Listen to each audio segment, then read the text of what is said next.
Hey, kia ora koutou whānau.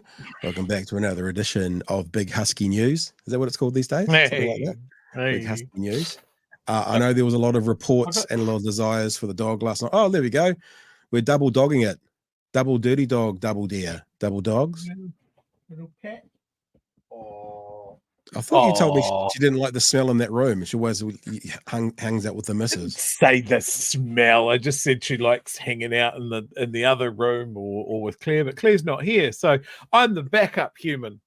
I'm second best. It's stepdad. Stepdad's in the picture.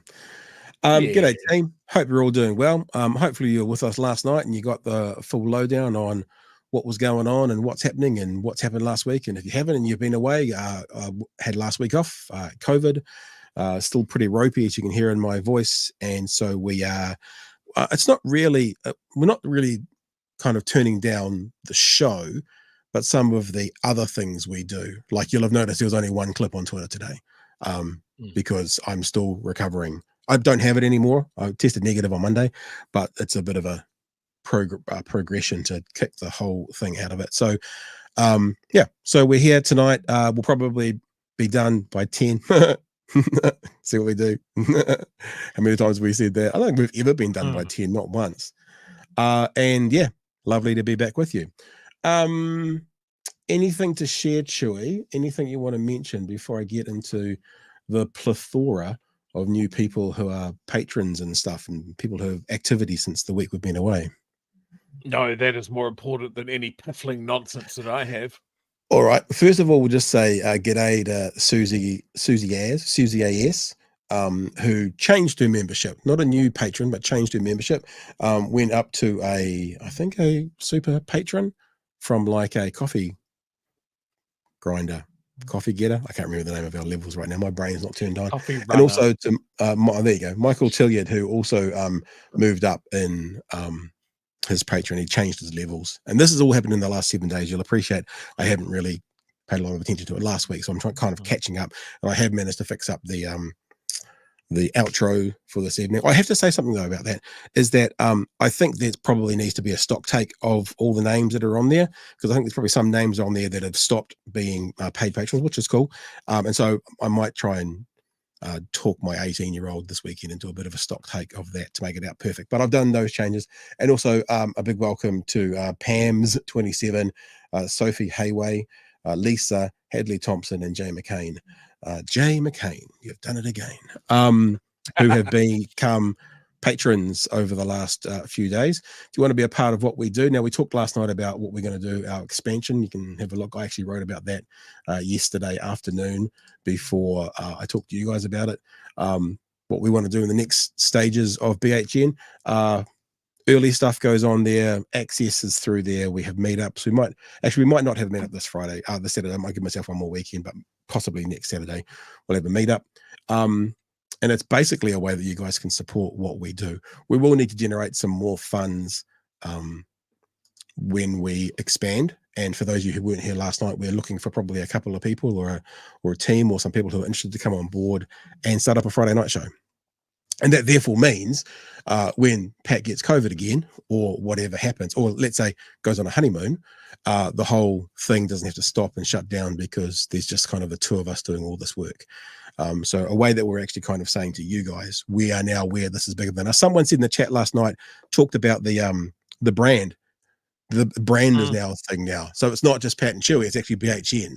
You know, the brand is actually what it is. And so bring more people on board to be a part of the brand, to be under the brand, and then, take over the world, something like that as we go through. Hey, all right.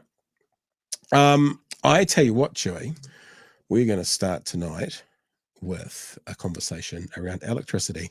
I had a look at a conversation this morning with our hairless leader talking on breakfast, and to be honest, it was a bit bland. I didn't really want to use it tonight. I didn't really have anything else, and I think it's an important thing to talk about. But then as I was getting ready for the show tonight, I just noticed there was actually a story of 3 News from Stuff, who kind of covered off the issue of more of a macro kind of look down at it. So what we'll do is have a look at that story. I'm not sure whether the story is technically from tonight's 6 o'clock news or last night's, but to give us an idea about what's going on, because there's a really interesting dynamic in the government at the moment. You've got on one end Shane Jones basically calling the electricity companies pirates. And on the other end, I will play a clip for you to show this. You've got Christopher Luxon kind of going, well, they need to make more money so they can invest more into the, providing us better electricity. And these are the people who are in cabinet making decisions. Seem to be at opposite ends from each other with their messaging. So let's have a look at the story first of all, and then we'll come back and have a chat about it. The pointy end of the power pinch through Ruapehu's Winstone pulp and timber mills halted production earlier this month, hundreds of jobs on the line, citing high electricity prices. What you're seeing industrial organisations, actually going to the wall, and that is incredibly worrying. There's also the shell game going on in this conversation, Chewy, because quite a lot, and you hear Luxon talking about it this morning, they're talking about this isn't really impacting the residential consumer so much at the moment, it's impacting the businesses more. But then at another time, they talk about needing to do all these things to help out the residential customer. It's a little bit of we'll say that they have to make profits to help the residential situation, but it doesn't really impact the residential situation. So it's one of these moments where they pick who they want to either blame or focus on, depending on what the particular narrative within this conversation is. So it's fascinating to watch these guys talk out both sides of their mouths. So, there's no doubt about it. We have an energy security crisis. A crisis that required government... Another crisis? Yeah, another one.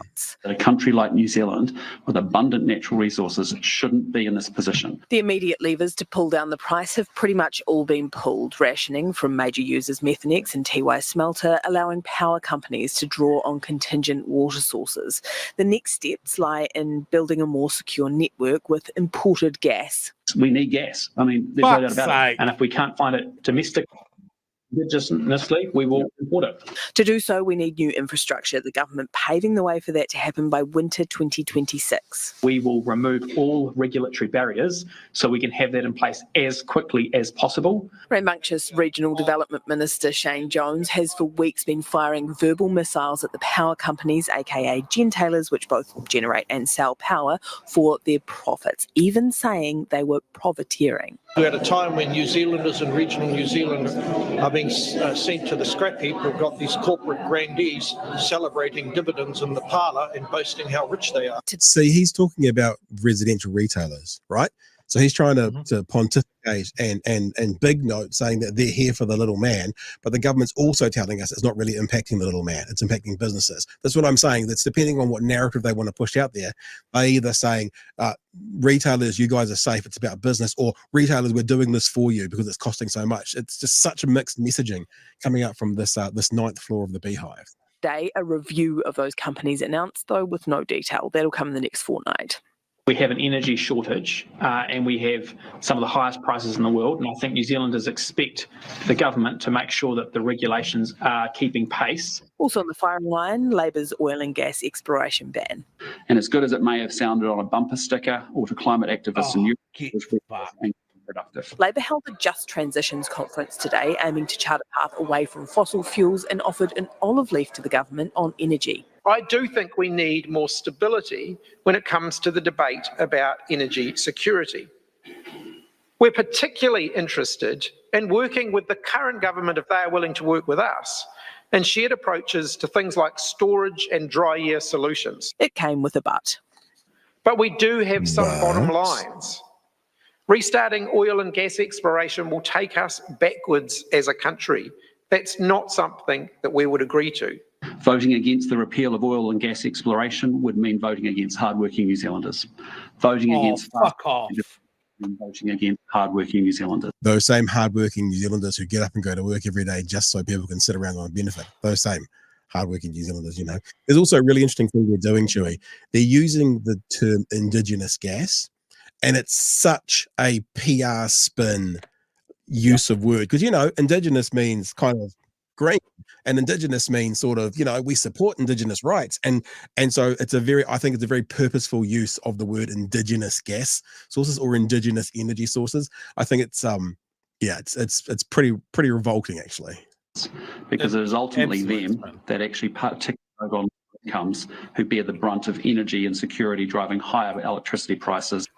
So again, he's saying it's about the retailer, the mums and dads, but that's not what they're telling us. On the other hand, they're saying the ones who are impacted are the businesses. I want my kids, my grandkids and great-grandkids to find that the legacy that we leave them is one of a planet that we can no longer live on. A vote for the repeal of its gas ban sounding unlikely from Labor. So that's the first part of the conversation.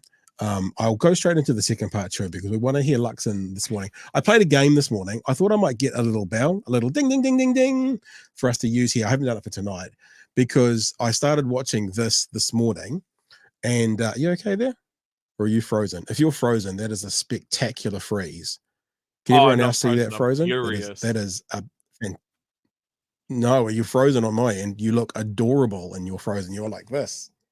And you're frozen. Oh, because I'm about to pop. It's fantastic. Oh, okay. I forgot what I was saying. Oh, yeah, I played a game this morning, and before he started talking on breakfast, I went, I wonder how long it'll take for him to blame Labor. 50 seconds. Labor, and I want to get a ding, ding, ding, ding, and then every time he does it from now on when we're playing stuff, we'll have ding, ding, ding, ding in the background. But this is just 50 seconds, I think, or 60 seconds. Because this is just him being kind of challenged on the high cost, high prices, what they're doing about it by doing a Whaitawa. Have a listen.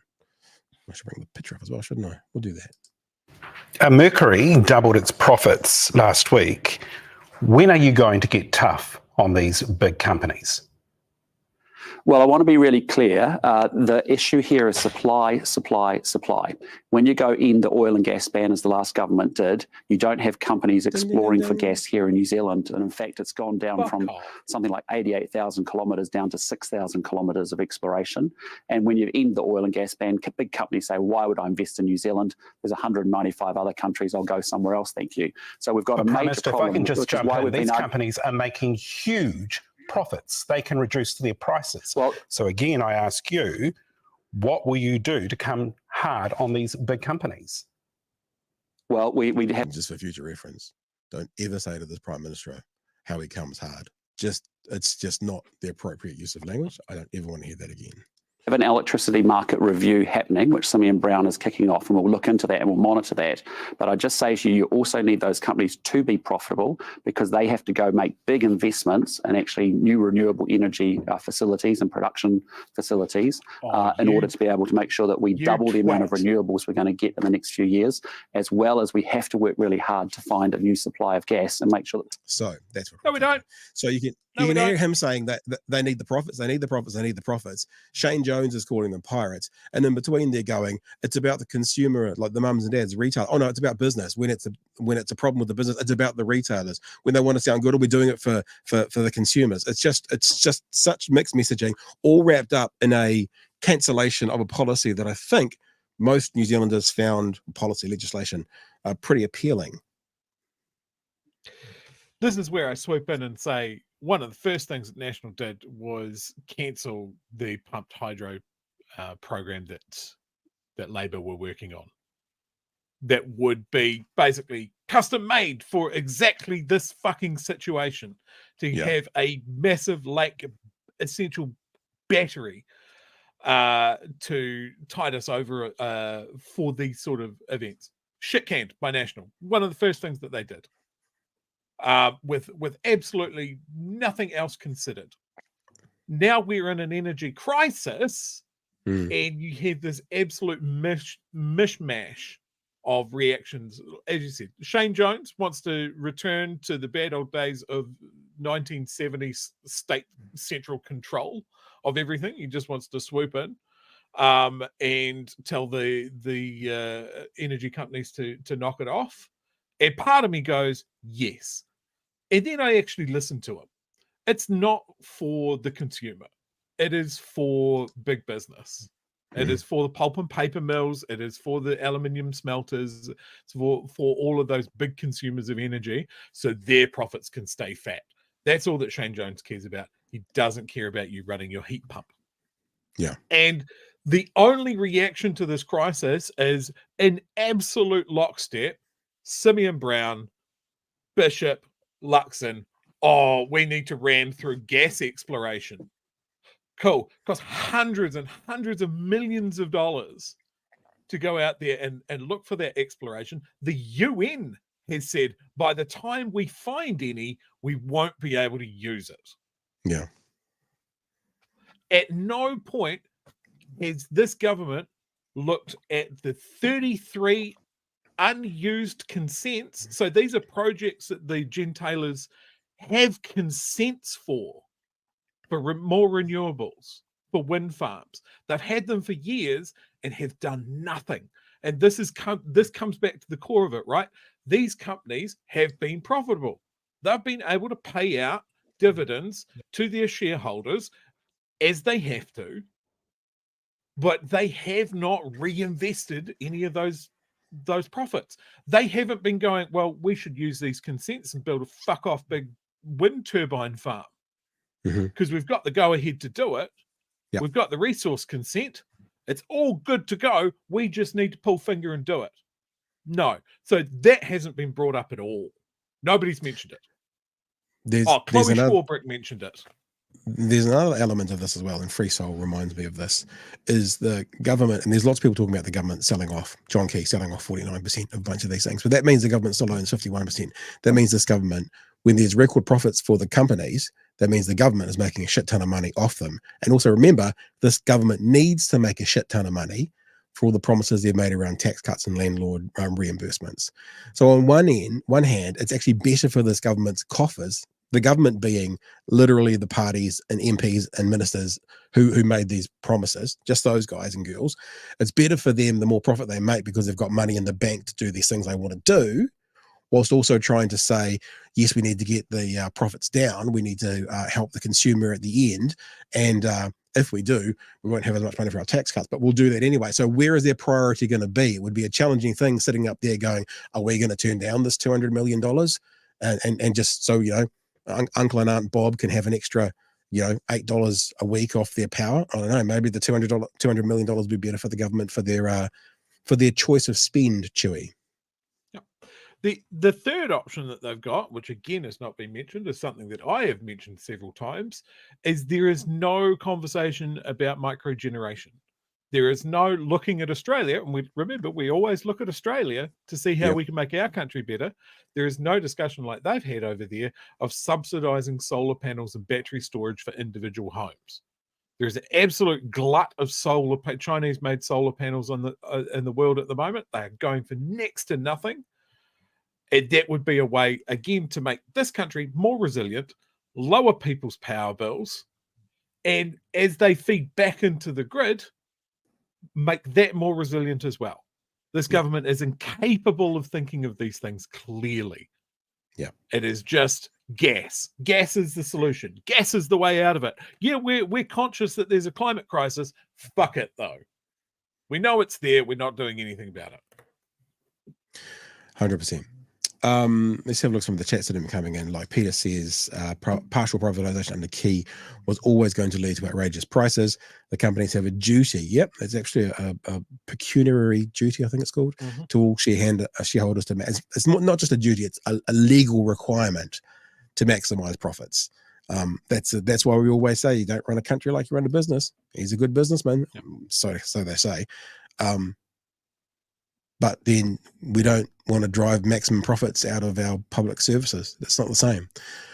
Kiwi Bird says the coalition government is a great source of renewable gas. Very, very true. Thank you for the. I do think we could mine Shane Jones for oil, like we did to the whales. What about Winston Peters here? You probably get a good few kilowatts out of that, the amount of oil that's in there. Tafari, thank you for your super chat. Better insulation reduces power usage, easy fix. It's an interesting idea, right? Because when we think about fixes, I guess this is the difference between the left and the right. Like the left in general will go, how can we help the community with those fixes? Hey, let's do some schemes and subsidizes and, you know, enable people to get better insulation. And the right goes, hey, you guys should go get your houses insulated because it'll save you money on your electricity in the long run. That seems to be the, you know, in a nutshell, what the two differences are. The left goes, hey, we really want to move down the path of electric vehicles, so let's run this plan where we've got a subsidized way of you getting into EVs. It's going to help you in the long run. The right go, look how much money you're saving on fuel. You don't need a subsidy. Buy an EV. You know, it's like, it seems to be the difference between the two sides is the left wants to help people, help community, help voters into these things that are going to help them out, especially when we're talking about ecology, the environment, etc. And the right goes, well, they're all good, and if they're going to save you some money, they're worth you paying for. Would that be fair? Fair way to look at how they both do it differently? Yeah, absolutely. I think also this government's crutch is everything's a crisis. Like, this is a completely unforeseen crisis. It's not. It's absolutely not unforeseen. There have been holes in our generation for ages, and nobody's done anything. And they don't want to smack the gentailers into line, which they could do a couple of ways. They could go, well, okay, well, you got to lower your prices. You got to do something about these consented projects that you've done nothing about for 5 to 10 years. But yeah, none of them are talking about it. Gas is just, it's just not going to work. And the other thing that's going to happen is, I think they're living in a bit of a fool's paradise, because big companies aren't going to come along and spend hundreds of millions, who knows, billions of dollars trying to find this rich vein of natural gas, only to have the left bloc get in the next election, the one after that, and cancel it all. You know, it's like there's no security for a business to have a 50-year, a 50-year crack at this to get their money back. And I don't think that they're going to find many people who want to take the risk of Labour, Greens, Māori Party getting back in and cancelling all the contracts. And then they've spent hundreds of millions of dollars to find it. And then we've gone, cool, you found it. Now you can leave it in the ground. I just don't think it's going to happen. I can't see how that would be a sensible business decision by anyone. Luxon is right to say that we have an abundance of natural resources to use. And the abundance is completely renewable. We have water, we have wind, we have a huge coastline, we have geothermal, and we have sun. And yet the only option that he turns around and looks at is gas. And more importantly, Simeon talking about importing gas, which is probably the single most fucking expensive thing that we could do. Yeah, but they're doing that as a point. He's going, if we don't find indigenous gas, we're going to have to import it. They're trying to use it as like you should really go with our idea. It's really smart. Mr. Arvid says something interesting. Shane don't give a fuck. They probably didn't pay him. Yeah, maybe. Might be the case. No, big solar. The Chinese solar companies need to get on the bribery wagon and start taking him out to some fancy dinners. I bet we'd have solar panels on everybody's roof by Thursday. Stephen Lennon, thank you for the super chat. Nat sold 49% of our power into Key. Yeah. Yep. And it's certainly a part of the situation right now, isn't it? Kukinik says, as per the tradition, that's the late fee, I guess. Thank you, sir. Appreciate that. Speaking of that, there's a couple other ones in there as well, I think. Reese, Australian, $10.99, mate. Slightly late fee. There you go. Thank you. Appreciate that. Kiwi Bird, my 4-minute late fee. $4 for 4 minutes. Well, I hope tomorrow night, Kiwi Bird, you're 100 minutes late. That would be just, I don't actually. I'm kidding. It's a joke. Stephen Lennon says, Peter says Māori aren't indigenous. Did he actually say that? Was he doing the thing that like everyone came here from somewhere? That kind of horseshit that they all get into. Mr. Arvid's, the only thing short is Simeon's height and IQ. Very good. Methanix says Daniel, is laughing, looking like the good guy selling their gas back for more than if they were using it to produce methanol. Thank you for the $5 super chat there. And Wimming says, thanks to Bolger's National for starting this cluster. Yes. Yeah, I mean, here you go. Here's an interesting thing. And hat tip to Scott in the chat here. Google Nicola Willis's father in gas. So I did. If you look here, where is it? Eldest of 3 children. Willis's mother was a journalist in the parliamentary press gallery. Her father, a partner in corporate law firm Bell Gully, who we've heard of before, who later rose to be the chairman of the New Zealand Energy Corporation, an active oil and gas exploration company. Yeah, so she's got gas in her blood, oil in her blood. So, you know, I'm sure there's lots of friends of the family there. Like, why does with this government, with this coalition government, because they're all in on it, do you just have to scratch a little bit? Yeah. And you see massive conflicts of interest, massive corruption. Like, am I going crazy that this is just something more obvious and more blatant than we've ever seen it?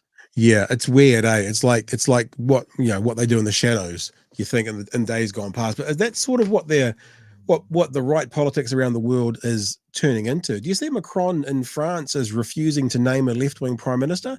I read a story about that today. That's caused ruction. Do you see what's happening in America? Trump's just saying everything that's illegal. They don't just say they say it and we're going to do it, this sort of thing. I'm going to be a dictator on day. I'm going to be a dictator just for one day. And these guys seem to be just doing out in the open what perhaps used to happen in dark corners, but they're emboldened, to use of that word. They're emboldened just to go, yeah, there's connections, get over it. What do you mean? What do you mean, gun lobbyists? The other thing, what's the name of that group? The gun lobbyists, Colfo or something like that. Oh, you know, yes, the group yeah. I'm pretty sure, and I meant to do this for tonight, that Nicole McKee said in her maiden speech that she was there to represent Colfo, whatever the name of that group is, to represent the views of, like in her maiden speech, because I had it in one of the stories yesterday, which I didn't show. And I thought it's really interesting to see if it's a maiden speech. She's actually actively saying, I'm here to represent these views. Anyway, it's a little side note. Chewy, I feel your pain, says Dave Monster. Anna says, I think for the super chat, by the way, Dave and Anna, I think they have been breaking everything behind our backs and have their friends there to save the day. Doggy. Voice is broken again. Yeah, well, and that's what we've been saying for many a moon, isn't it? The right will point to the government and say government doesn't work. Then they become government, they break government, and then they step back and they go, see? They have no problem subsidizing landlords, says Sharon, which is very true as well. Okay. Anything else on that, Joey? Yeah, there's no one here from Ian on electricity. Electricity is generated as it is consumed. It is not easily stored. If we could cover electricity requirements by the other renewable methods, then hydro would be the on-demand generation method. There was a conversation that went on one of the shows, I can't remember who it was to, one of the breakfast shows or something, talking about solar, Chewy. Oh, it was whoever we talked about yesterday, and I didn't actually use the clip. Talking about solar and talking about, they seem to be going around and around, backwards and forwards. It might have been Simeon, actually, talking about rooftop solar. We didn't do it. I could get the clip if you want to see it, because I've got the time codes there. Talking on the breakfast show. Oh, it was on Q&A, wasn't it? On Q&A. And the point that Jack, I think, was trying to make was, you're saying there's not enough solar to be able to be functional to provide a gap. But if you looked at it the other way, I'm very much paraphrasing, the other way, that if all the other electricity still did what it did, and when there was a shortage, solar could be used to cover the gap. You know, like it was like they're talking about using solar as the first up call. It's not, there's not enough sun. You know, when we have not enough sun here, what do you do if solar's a first? No, do it the other way. Put it at the end of the chain. They go through all the other things, and solar can be the fill in the gaps. During the days, we can rely more on the solar, and in the evenings, it can be the traditional ones. And I don't want to say it's willful ignorance, but Simeon Brown was kind of basically doing it the other way, saying, well, we don't have enough sun to do solar. And Jack was saying, yeah, well, let's keep going with everything else that we're doing and use solar to fill the gaps, rather than say we need something else to fill the gaps, and solar's not enough sun to be at the start. It's that classic thing where they'll go, oh, what if there's not enough wind? What if there's not enough sun? And it's just like, well, those things will change all the time. Like we could look at hydro and go, well, what if there's not enough rain? Yeah. You know, it's all of these things. If you've got all of your eggs in one basket, then that is going to fall over. But the one thing, like, I can't believe that the government hasn't legislated for new builds to have solar panels. Yeah. Like every new house that gets built. Like I've mentioned driving into Christchurch and seeing all these new developments next to the motorway out there, all with perfectly pitched roofs pointing at the sun, and like 1 in 10 have panels on them. Why is that not mandated the same as insulation is? Like if you have that much solar, you're lifting that strain on the grid. If you add a battery to that mix, then you are talking about people storing generation. Like on a mass level, storing generation, that's exactly what our hydro lakes are. It's capacity. Yeah. And it can spin up really, really quickly. But this government doesn't think in those terms. We are still in 1982, where it's strip mining and it's exploitation and it's fucking pulp and paper mills.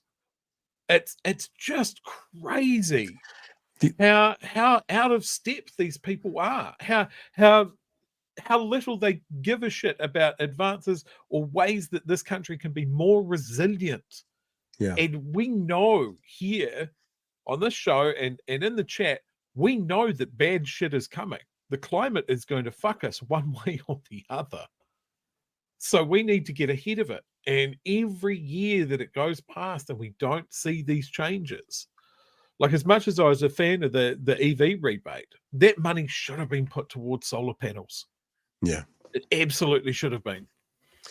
Hey, you're more up to date with this kind of stuff. Before we go on to the next story, one thing I have never heard anyone really talk about in New Zealand, and I bring this up because you mentioned our coastline, is the idea about tidal energy.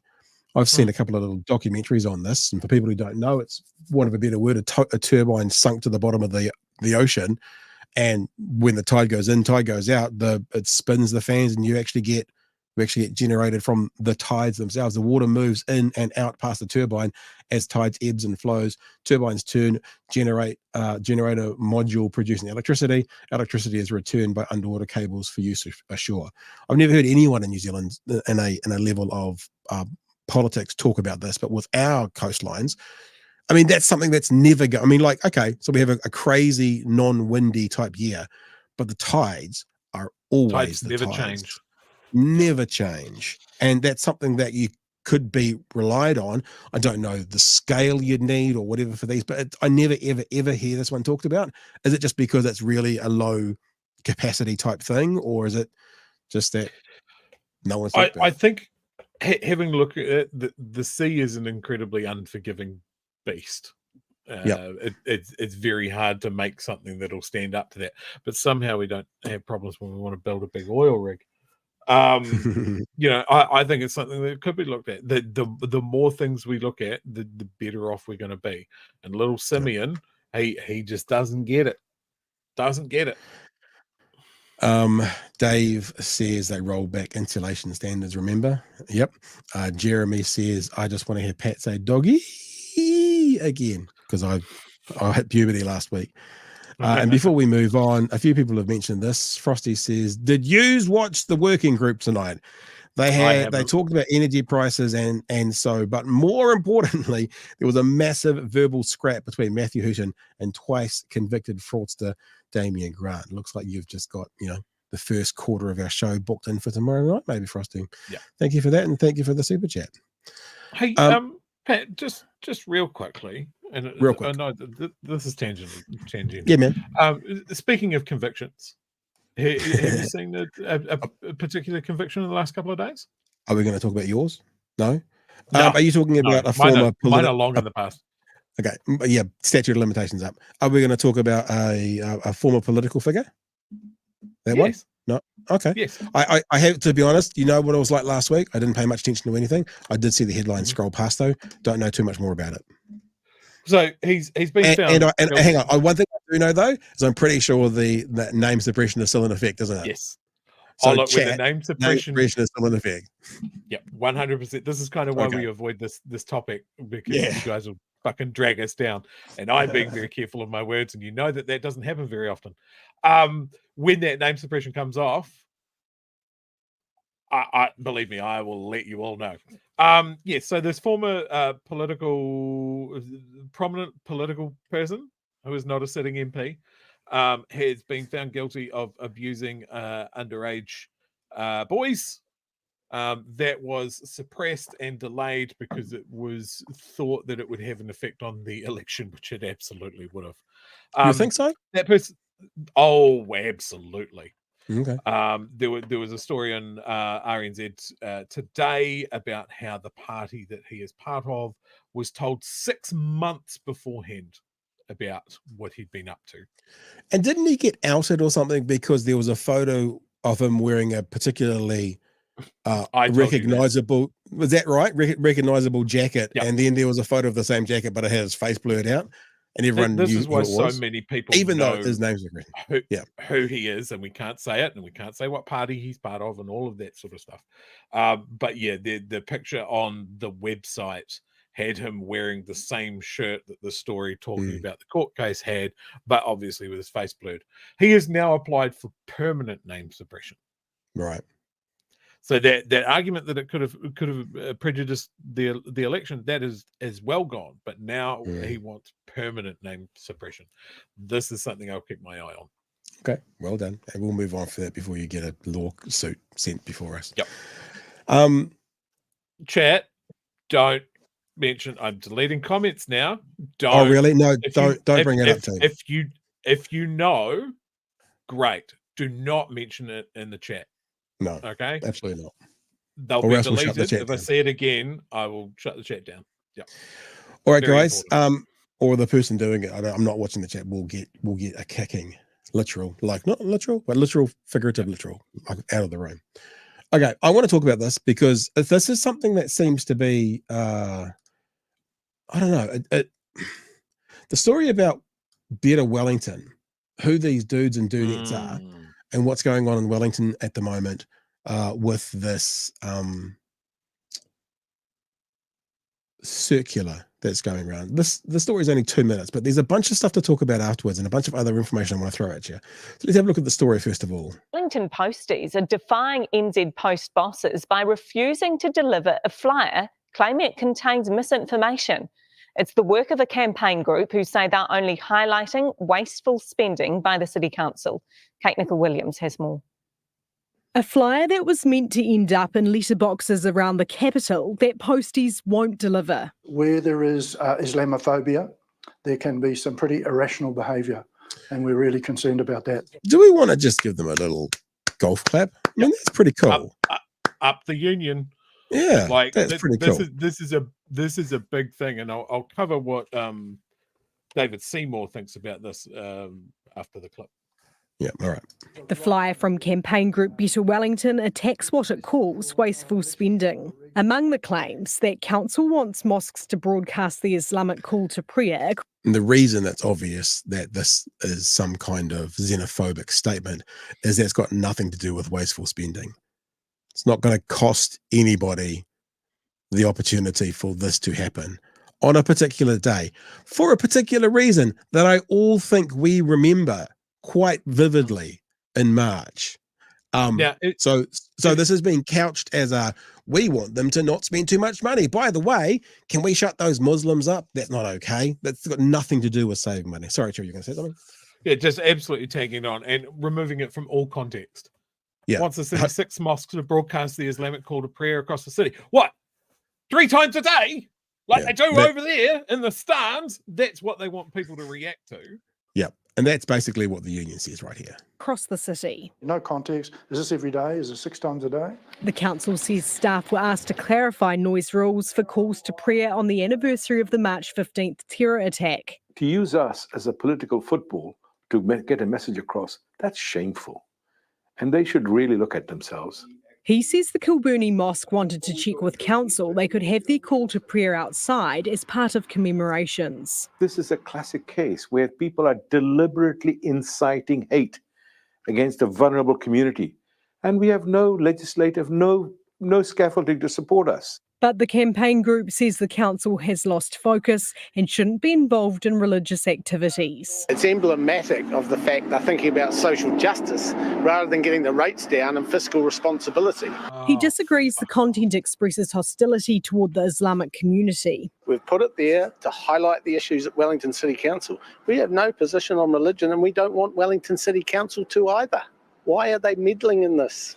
New Zealand. I wonder how much of a fuss they've ever put out with like the cathedral bells ringing, you know, because the cathedral bells ringing in the central city is a religious experience, you know, that, yeah.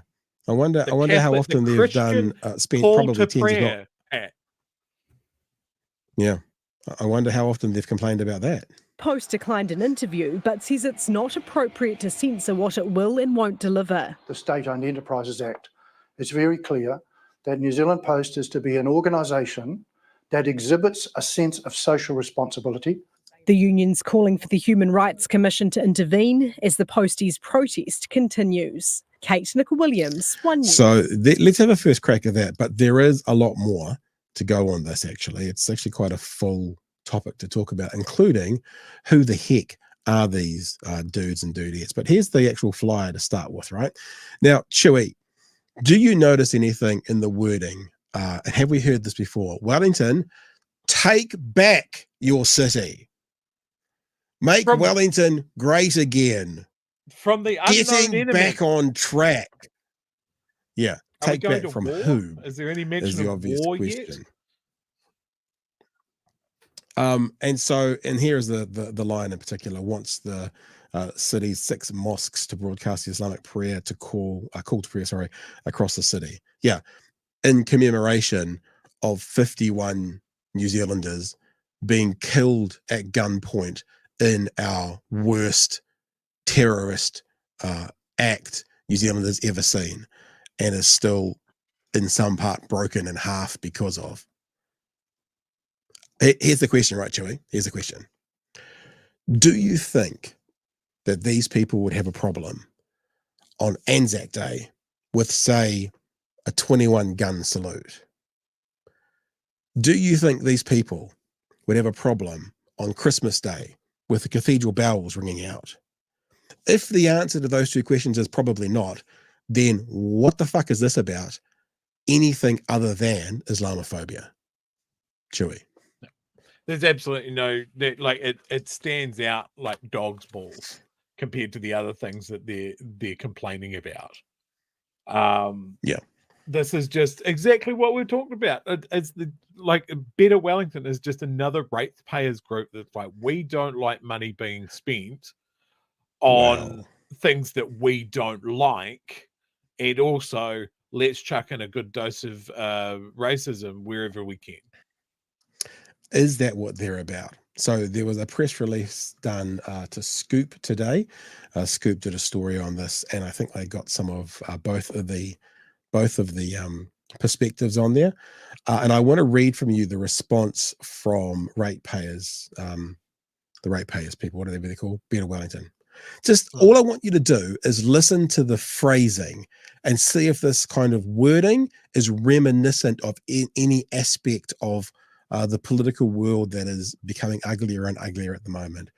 Wellington City Councillors installed by the Labour and Green parties don't want Wellington residents to read our flyer. Attempts to subvert the communication and distribution of facts to Wellington residents is an attack on the principles of freedom of speech and freedom of information. In all caps, this is not the first time that councillors have tried to censor information or subvert these principles. These buzzwords, these keywords like free speech.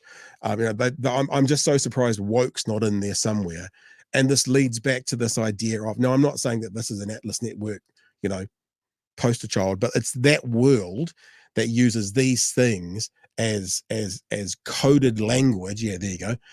Coded language with a very different agenda behind it. Yeah, they're all reading from the same songbook. Yeah. So, and this is the actual site, Better Wellington. in big bold letters, let's take our city back our city. From whom are we taking our city back? You know, wokesters and Green Party communists. So you can see some of the people who are involved in it. This is Alistair Boyce, and he is the person who you saw on the article. This is also Alistair Boyce, I think. Is it Alistair Boyce? Oh, yeah, he's having a wee cuddle there. Yeah, we cuddle there. Cuddle with that Now, little chemo child. the next bit that we're going to share with you is, what did you just call him? I worked past that and then heard it in the back of my head. The next bit we're going to share with you, we are going to share with you with a grain of salt, because we haven't seen any of the evidence pointing to this from behind. But debunking conspiracies Aotearoa have done some work on this today. And this goes back to the people who are our people, and they've basically gone through and they've done some research on the people who are involved with this, so you can know who is behind that. As I said, grain of salt, and I will say allegedly, because this is what they've put out there. I haven't seen the evidence to this yet, so we'll take it with a grain of salt, but here we go. Tobacco and whaling lobbyist Glenn Inwood and friends. What? Whaling? Are getting pretty upset. Their latest disinformation and conspiracy theories are not welcomed by Posties.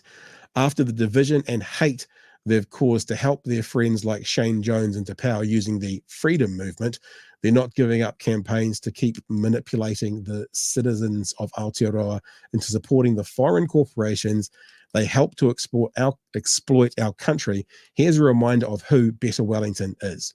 Who's behind Better Wellington, and why are they trying to influence local politics in the capital? Windbag is the spin-off's Wellington Issues column written by our Wellington editor Joel McManus. It's made possible thanks to the supporters of the spin-off members. Better Wellington, I'm assuming they're saying that this has come out of Windbag. I'm assuming because they've listed it that way. Better Wellington, a conspiracy-aligned right-wing political campaign group, is making moves to influence the 2025 local body election. The group was briefly active during the 2022 election, taking out some newspaper ads endorsing candidates, but in the past few weeks, it has relaunched with a more intense focus than before. Better Wellington launched Twitter and Facebook pages in July, and its blog has been active since June 24. Most of the content the group posts are pretty standard right-wing opposition to Wellington local issues, cycleways, rate rises, Māori wards, and so on. But sometimes the mask slips. A series of satirical videos created by the group refer to Mayor Tory Whānau as a diversity hire, aiming to, quote, further the trans agenda. The video focused on Whānau's admitted drinking problems, and she is depicted drunk driving. The Twitter account constantly reshares anti-trans posts about Olympic athletes. Excuse me for a sec. Back again. None of the content has received much attention. The group has 69 followers on Twitter and 10 on Facebook at the time of publication. Okay, so this is the spin-off. But it's not the reach that's notable. It's the quantity of posts. The pages are regularly posting original, often detailed content. There is some significant effort being put in here, and the people behind it are apparently committed to continuing until the 2025 local body elections. Who is behind Better Wellington? The website was registered by Paul Hefferman, whose name is also on the authorizing statement. Hefferman previously ran a business named Mindshift, which he promoted as a unique, powerful, and transformational program designed to remove anxiety and depression within 2 to 3 days, priced from $1,500 to $6,000. So snake oil. I'm not saying that. We're just saying obviously there was an image there for stuff as well. Gary Moeller, Paul Heffernan, and Glenn Inwood. Gary Moeller is also listed as a founding supporter. Moeller was at the parliamentary process in 2022, is a regular guest on Reality Check Radio, has written for Cameron Slater's blog, The BFD. He wrote a series of articles in 2023 arguing the splintered, quote, freedom movement, end quote, should unite behind New Zealand First, and encourage his followers to join the party and influence it from within. Glenn Inwood is the author of most of Better Wellington's blog posts. Inwood is a longtime political operative who has worked for Imperial Tobacco and various entities in the whaling industry. He was highly involved in the 2022 parliamentary protest and served as a go-between for protests and ACT leader David Seymour. Inwood spoke at the unsilenced anti-trans events at Takina earlier this year. We're still going. There's a lot to go. Hang on. Glenn Inwood at the unsilenced event at Takina. Inwood is the man behind the Resistance Kiwi, a conspiracy website, social media account, and Telegram group, most of which are now defunct. The Resistance Kiwi Twitter account appears to have been the original source of the false online rumours spread last year about a video of Tory whānau. The account posted the earliest public reference to the rumours 7 days before RNZ published a story based on them without any evidence that the video existed. You can have a chat now, Chewy, while I take a break. So this absolute grab bag of grifters. I mean, Better Wellington or Cooked Wellington? Because that seems to be the flagpole that they're waving around. I think it's curious that they have the money to put in this amount of effort and a massive glossy flyer drop. And we've spoken about this before. I mean, we can't see any really clear links, but these are the sort of AstroTurf groups that we will see spin up, and they always seem to be issues that are on Atlas Group's radar. Yeah, similar language at least, eh? And the thing you just said, the thing I found most interesting about that article is the amount of not that there's a lot of followers, there could be now, but there wasn't them. The amount of detail, right, that is put into the product that they're putting out, even if it's not going out to many people. Now, we can tell you that something with a lot of detail takes a lot of time, and a lot of time typically takes a fair amount of money. So it's been bankrolled from somewhere. Don't know where, but somewhere. Unbelievable. Like I like when you started on this, I haven't pre-read this, but when you started on this, I was like, those rumors that went around about this video of Tory whānau, I'm like, as you went further and further, I was just like, I bet these guys had their fingerprints all over it. This video that everybody's seen, but no one can produce. Yeah. And those rumors were disgraceful. The language that was used was disgraceful. The joy that they took in someone that was admitting that they had a problem was disgraceful. And these guys want to pretend that they're, a respectable group of people that just bringing up honest held concerns of lots of Wellington's residents. Get fucked. Yeah. And absolutely not. It's something that we need to keep on the radar. Now, I know it's going to obviously be a Wellington issue, but I think what you'll see is this, as Chewy said, the idea of astroturfing. These things will start popping up more and more and more. The guys, Voices for Fuckwits, is that what they called? They did a lot of work around that protest, and they've spun it off into a, significantly well-funded media organization, and they'll be back trying to get within Parliament, get within local bodies and make changes. And I think what you're going to see is more and more and more and more of these. So it's one to keep aware of, especially if you're in Wellington, but also we'll keep a focus on it as well, I think, just to make sure that you have the information you need to actually push back against it. Do you want to do the super chats, Joe? Before we do that, I do want to highlight, of course, David Seymour jumping in with obviously the biggest concern about this. At Parliament, ACT Party leader David Seymour said that he did not think it was the role of the postal union to decide what items they wanted to deliver or not. People have a right to express themselves, and the post office and its employees should be working to uphold that right. It is absolutely not the right of any union to tell the public what they can and can't hear. There are a couple of things that I have concern about this. So we can send anything through the mail? Yeah, that's the next question. Because I have a right to express myself? Well, look out. David Seymour's neighborhood, I want to distribute a glossy flyer picturing the back of my balls and anus, and that is a right for me to express myself. And I should force Posties to do it. I will follow that up with a drop of Mein Kampf, because I just think he's got something to say. What absolute nonsense from David Seymour. Absolute nonsense. I think what you missed there, though, bro, is that Mein Kampf might be taken on board quite happily by some of the recipients in the area you're talking about. So, oh, yeah, 100%. But this whole thing of like, you have a job, so you should not have any personal opinions about what you're delivering. Yeah, is fucking nonsense. It's also, I mean, I'm now Godwin's law. Okay, I'm going to Godwin's law right now, but it's also the exact, to an extreme, exact example of what someone like the Nazis would say. Well, I was just ordered to do it. You know, I don't have a moral, you know, I've got no moral compass. I was told to do it, so I did it. Like, of course, you've got the right to say this is morally reprehensible. I'm not going to participate in it. Of course. 100%. I've in my own in a former role, I refused to serve someone that had visible neo-Nazi tattoos and clothing, and that became an issue. Oh, you've got to treat all the customers the same. No, I don't.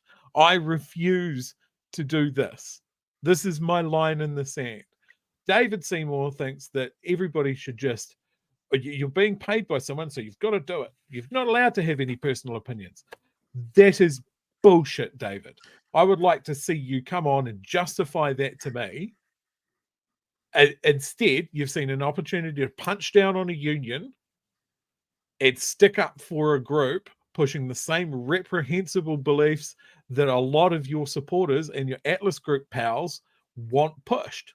You're transparent. I can see right through you, you spineless little toad.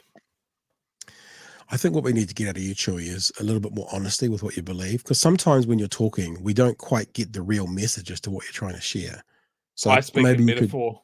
Maybe you could conceal work my on true feelings. But Maybe yeah, you could maybe work this on is that. why David's not coming on the show, because he's scared to get called out. Little Man, jellyfish man. I've already got. I honestly, I did it while I was off. I have my 5 questions. I've already got them. If he ever decides to come on, I don't think they will.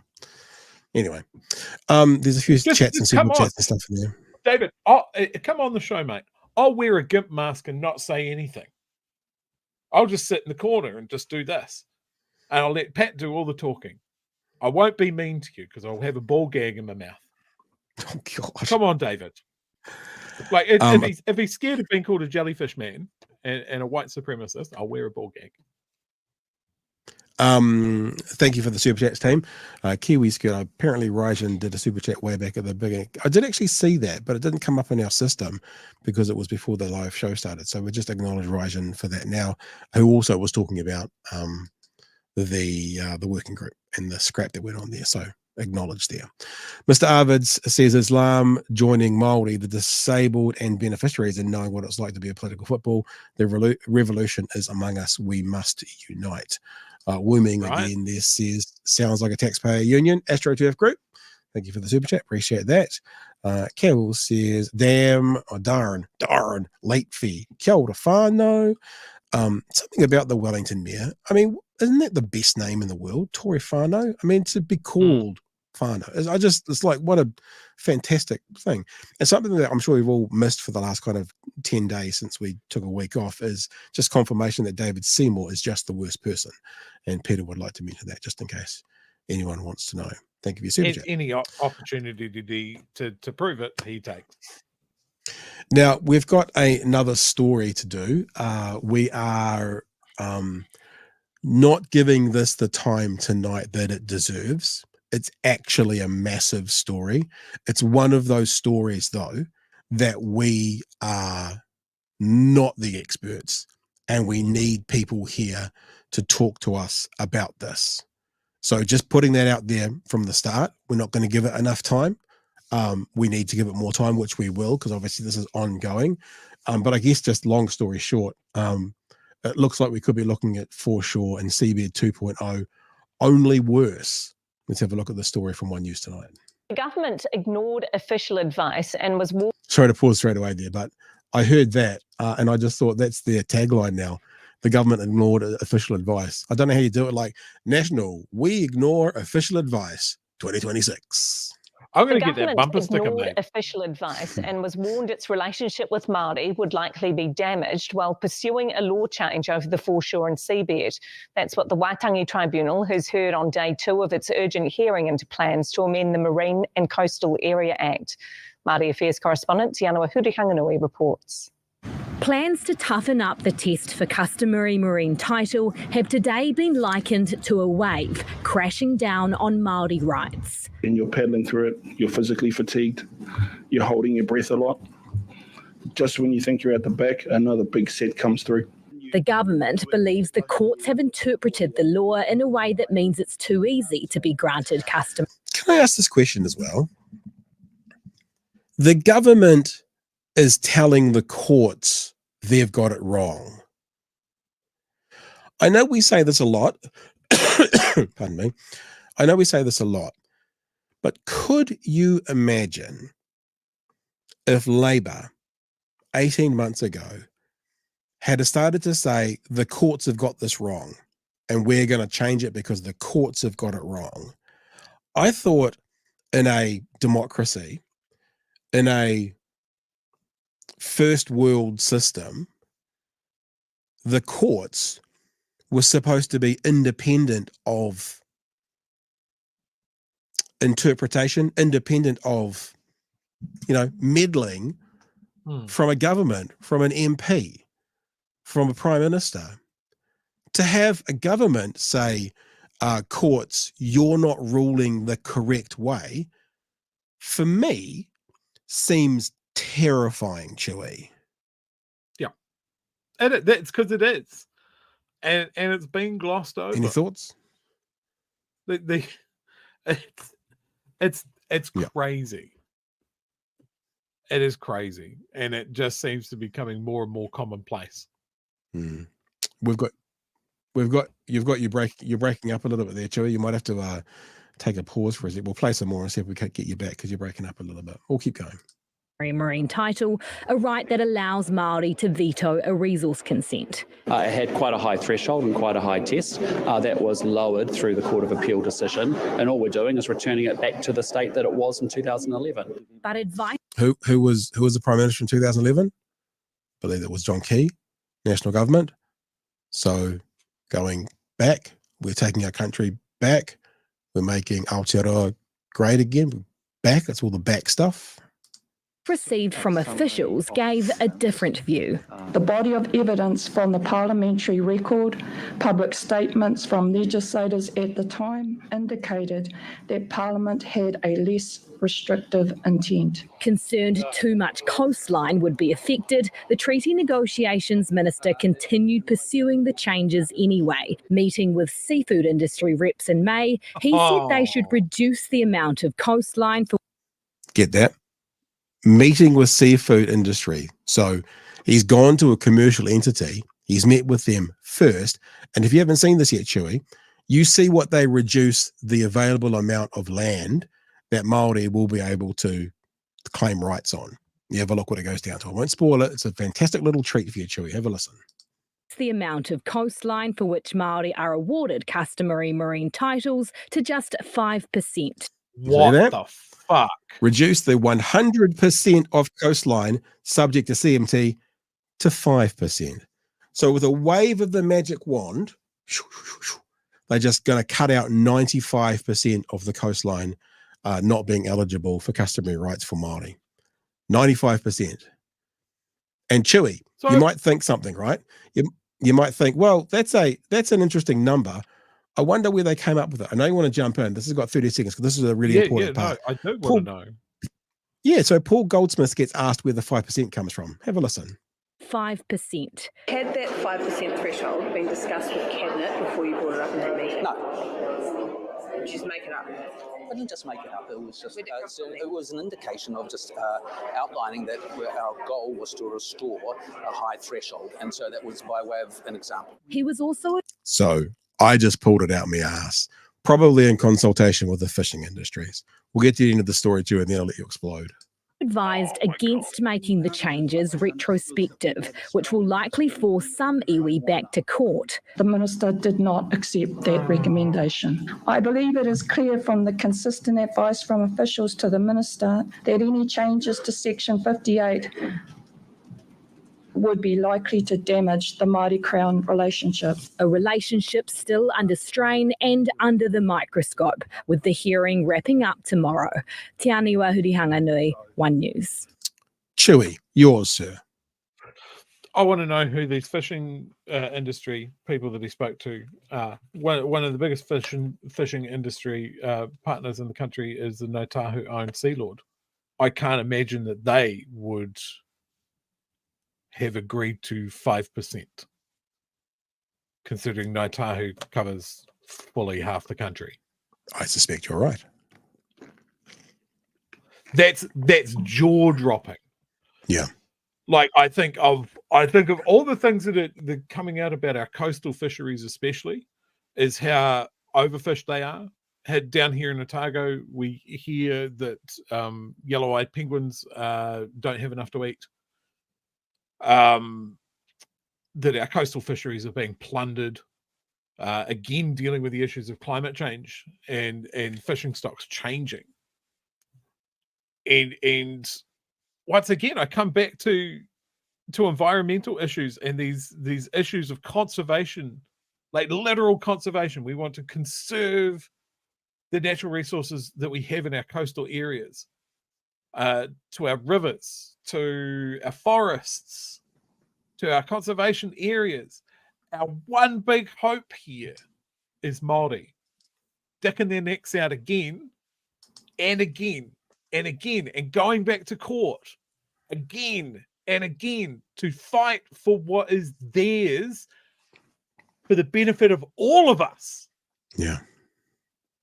That is, why are we doing this again? Like the more I find out about, but like the Pat. Yeah. Yes. The more I find out about Paul Goldsmith, the more I don't think he's a good dude. Perfect little way to lead into this last part of the conversation, Chewy. Our mate Jordan Rivers did a piece a week ago that came through my TikTok feed today. And it's, funnily enough, your old mate, Paul Goldsmith, is included in this. This is 1 minute and 18 seconds from Jordan. Let's have a listen.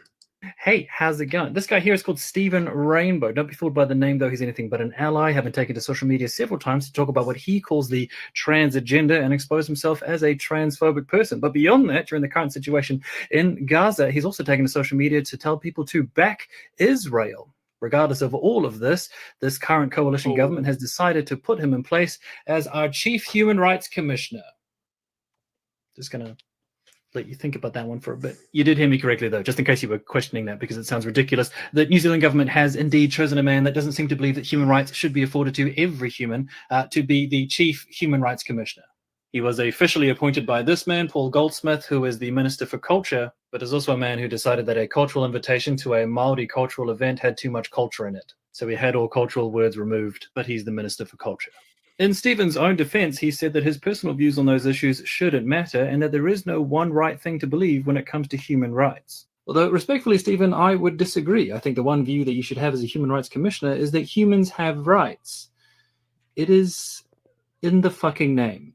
Anyway, that's your coalition government update for the week. Everything's going... It's going. Sorry, Joe. I just knew you needed one more kick in the guts to make things worse for you tonight before you head off to bed. It never ends. It never ends. Like you mentioned that this could be Seabed and Foreshore 2.0. Yeah. I hope that we have moved on enough as a country to make sure the Māori aren't doing this on their own again. Yeah. Because that whole discussion brought out just a pale, ugly underbelly of this country that we are still trying to shake off. That was iwi versus Kiwi. That was John Brash's national government, and Labour at that time under Helen Clark decided that rather than push back against that, she needed to court the racists as well. We can never have that again. Yeah. I actually would really like to interview Helen Clark. I've tried a couple of times, never been able to. I mean, I've interviewed her before, but when she was Prime Minister, to just go, on reflection, how do you feel about that Foreshore and Seabed thing 20 years ago today? Because if you look at what National's doing now, based on what you guys did back then, wouldn't you be in favour of what they're doing now, sort of thing? I'd be really interested to see what she's where she's sitting on that today, because we've said this before. I don't know how Māori voted for Labour, ever again after the Foreshore and Seabed. We're playing that game. There we go. My one's got a broken neck apparently. So, all right. Hey, listen, that's us for the night. Couple of super chats to get to though. Thank you for your super chats, Campbell. A company paying someone means buying their services, not owning them. Classic Seymour balls and absolutely. Mr. Arvids says David is a fit being paid by. Is that us or the US? I don't know which. Depends. You mean being paid by us? Okay. Pot kettle black. Jacinda was so right. He's a F. And then, just in case you were confused about that, Gold says Mr. Arvids was missing some letters, and I found them. It's ucking, uck, ing, uck, ick, I think. Can you put those in the last super chat? Sure.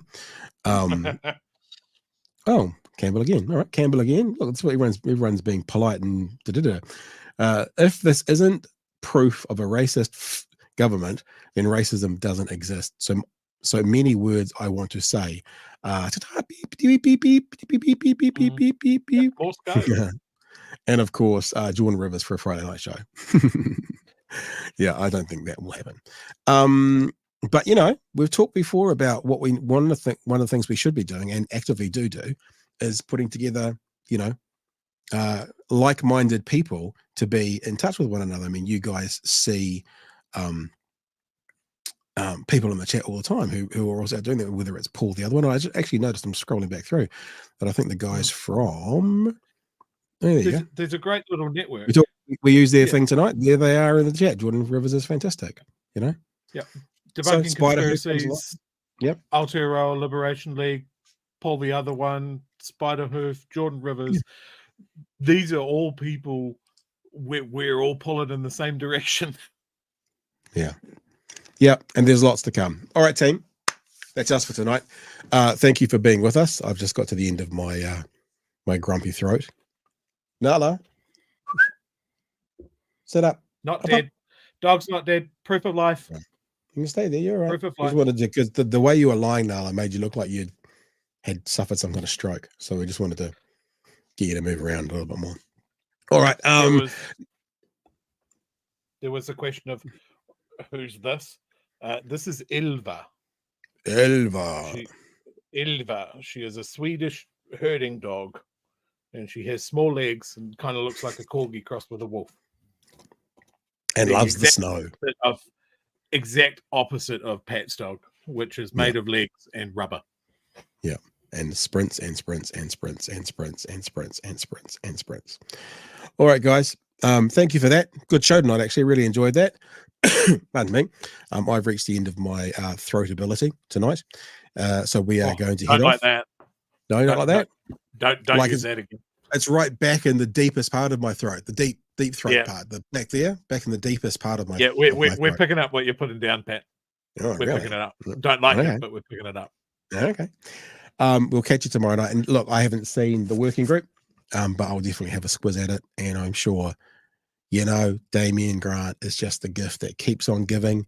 So if he looks like a large pile of dog turd, then you can be assured there'll be some of that shit smeared on your screens tomorrow night. This is a terrible analogy, but we'll leave it with that. Thanks for being with us tonight. Appreciate you all. If you are a new patron, or if you have signed up recently, then you should definitely keep an eye on tonight's credits, because I spent some time this afternoon fixing them up and making sure everyone was represented. And I'm sure there's a person or two missed somewhere, but we're going to do a stock take this weekend. Thanks for being with us. We'll catch you tomorrow night.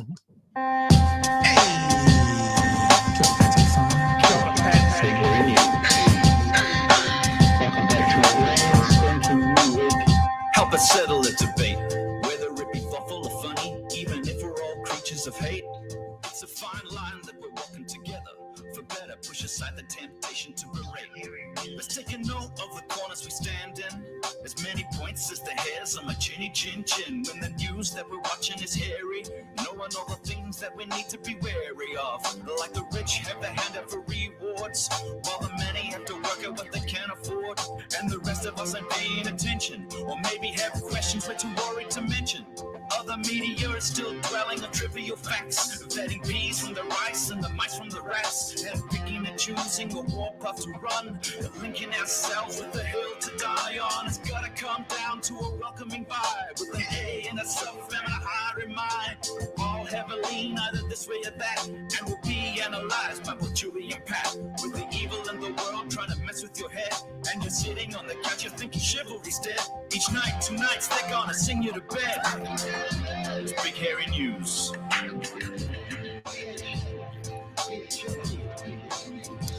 Okay, lovely people. Be safe. Hug a loved one. Remember we used to do this when COVID was around? We'd say wash your hands as well. You can still wash your hands if you want, especially if you're using the bathroom. It'd be quite good to do.